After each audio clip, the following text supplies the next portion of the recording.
Selamat siang kepada dosen pengampu dan teman-teman sekalian. Perkenalkan, nama saya Anissa Dina Fitria dengan NIM 1225018. Di sini saya akan pada kesempatan kali ini saya akan mempresentasikan hasil analisis mendalam dari sebuah paper yang sangat relevan dengan tantangan industri saat ini, yaitu berjudul Empirical Evaluation of Big Data Stack Performance and Design Analysis of Hadoop Modern and Cloud Architecture. Paper ini sangat menarik atau bisa dibilang bagus semua isinya, karena tidak hanya membahas teori tetapi juga melakukan eksperimen nyata membandingkan 3 arsitektur utama pengolahan data dari awal data masuk hingga menjadi visualisasi. Mari kita mulai pembahasannya. Pada slide kedua kita masuk ke latar belakang dan tujuan. Teman-teman, saat ini kita hidup di era di mana aplikasi big data tumbuh di berbagai industri, mulai dari e-commerce, media sosial, hingga perbankan.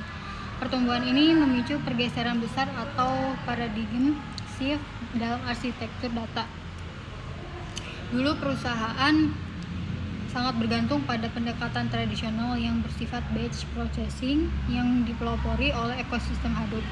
Namun, sekarang trennya bergerak ke arah arsitektur yang lebih lincah, dinamis, dan terukur, yaitu modern data stack dan sistem berbasis cloud.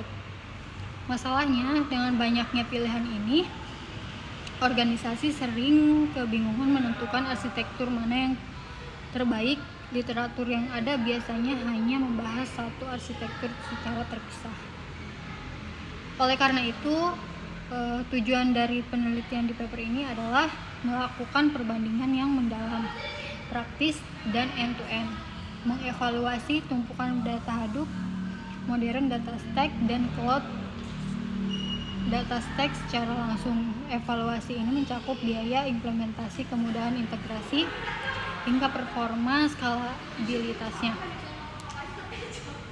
Kemudian untuk yang slide ketiga, untuk membandingkan ketiga arsitektur tersebut secara adil, paper ini menggunakan kerangka kerja yang disebut Big Data Value Chain atau rantai nilai Big Data. Rantai nilai ini adalah alur kerja standar bagaimana data mentah diubah menjadi insight yang berharga. Ada 4 tahapan utama yang dievaluasi. Yang pertama, acquisition dan ingestion, bagaimana data dikumpulkan dan diserap dari berbagai sumber ke dalam sistem. Yang kedua ada processing dan storage.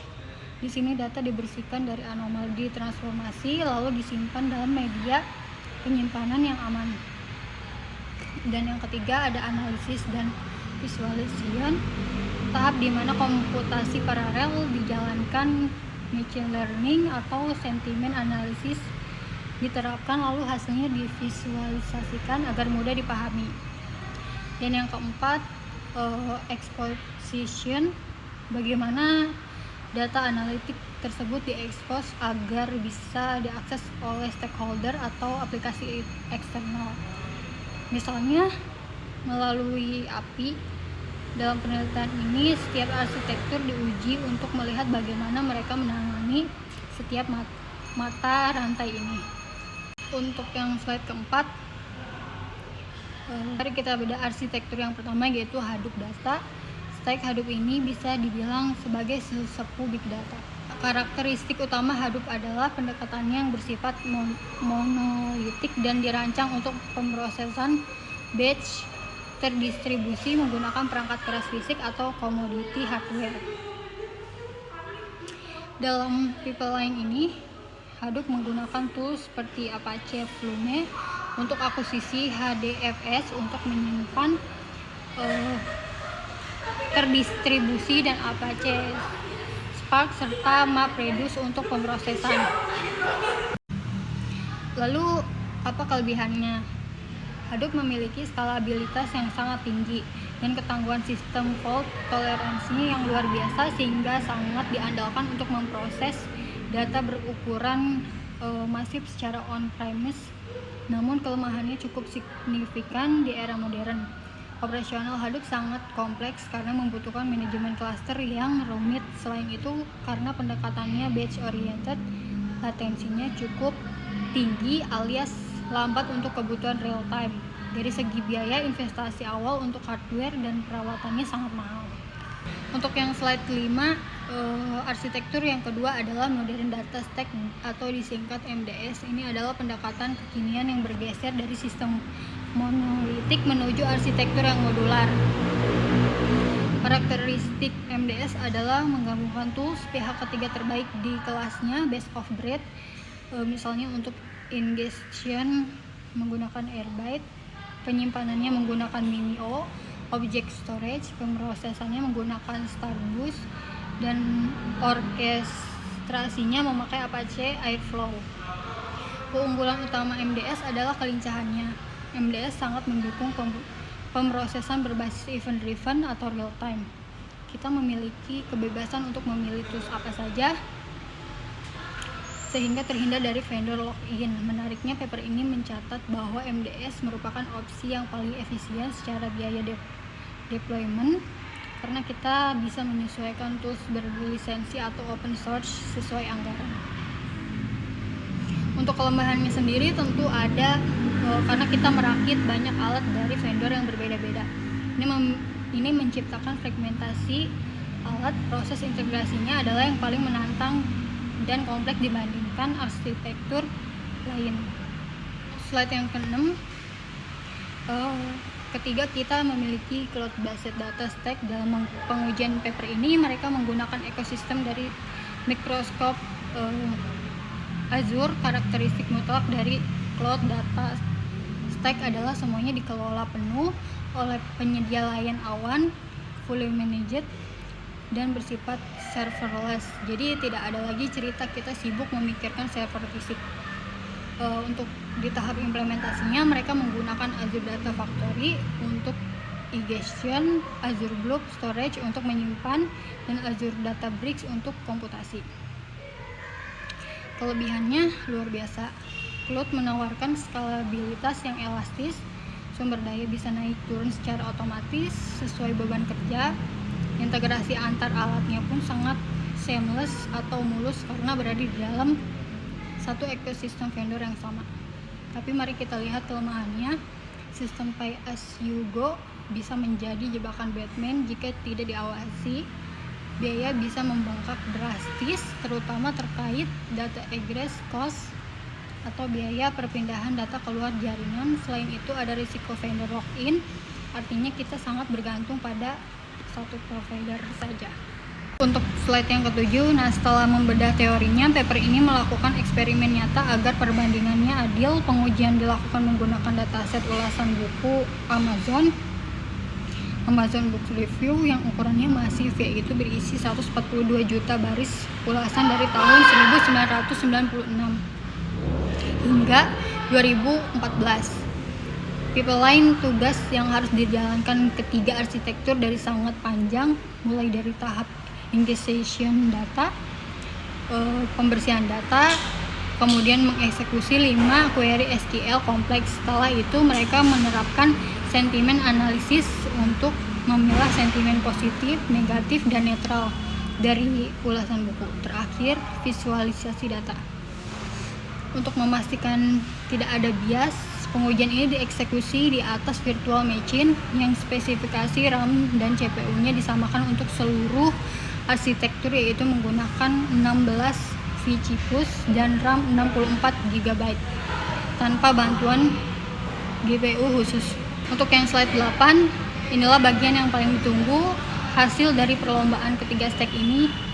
Dalam proses 142 juta baris data tadi, metrik utama yang diukur adalah total waktu eksekusi skalabilitas. Peringkat pertama sekaligus yang paling cepat dimenangkan oleh cloud-based stack. Ekosistem Azure mampu menyelesaikan seluruh pipeline hanya dalam waktu 2974 detik. Ini membuktikan keunggulan infrastruktur elastis cloud.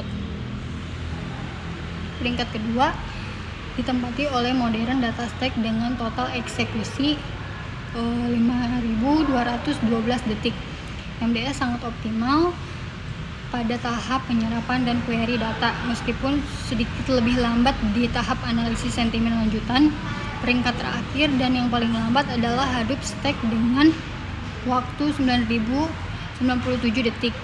Mengapa lambat? Karena arsitektur Hadoop sering berhadapan dengan masalah latensi yang tinggi pada tugas-tugas analisis kompleks akibat overhead dari pemrosesan berbasis batch-nya. Sebagai catatan dari segi akurasi, performa pembersihan data dan pemodelan machine learning untuk sentimen analisis ketiganya nyaris sempurna. Berbeda di rentang 98% hingga 100%. Ini berarti meski kecepatannya berbeda jauh, keakuratan data yang dihasilkan tetap sangat dapat diandalkan dari ketiga arsitektur tersebut.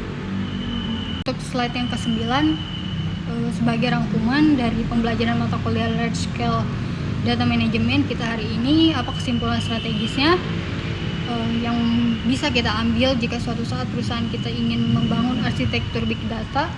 Pilihlah Cloud Data Stack jika prioritas utama organisasi Anda adalah kecepatan performa,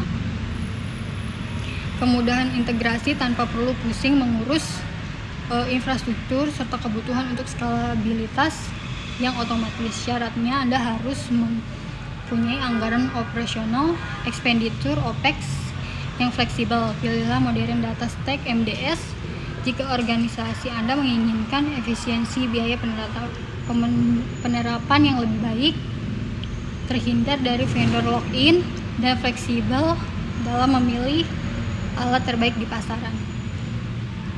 Tapi bersiaplah, tim teknis Anda harus bekerja ekstra keras di tahap integrasi antar alat yang rumit. Pilihlah Hadoop Stack dan hanya jika organisasi Anda berfokus pada pembangunan infrastruktur besar yang on-premise-nya murni mengutamakan kontrol keamanan penuh, data sensitif, dan sudah memiliki ahli teknis yang terbiasa mengurus cluster server yang kompleks secara hardware. Arsitektur ini kuat namun berat di pemeliharaan operasionalnya. Untuk slide yang terakhir, yang 10,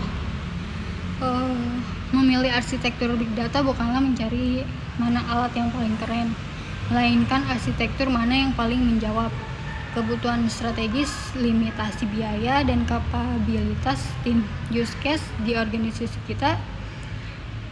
Itu saja, mungkin demikian presentasi dari saya, Anissa Dina Fitria. Saya berharap poin-poin yang saya sampaikan dapat memperluas wawasan Anda. Kita semua terkait manajemen data berskala besar. Terima kasih banyak atas perhatian dosen pengampu serta teman-teman semuanya. Jika ada pertanyaan atau sanggahan atau bahan diskusi, saya persilakan akhir kata. Saya ucapkan terima kasih.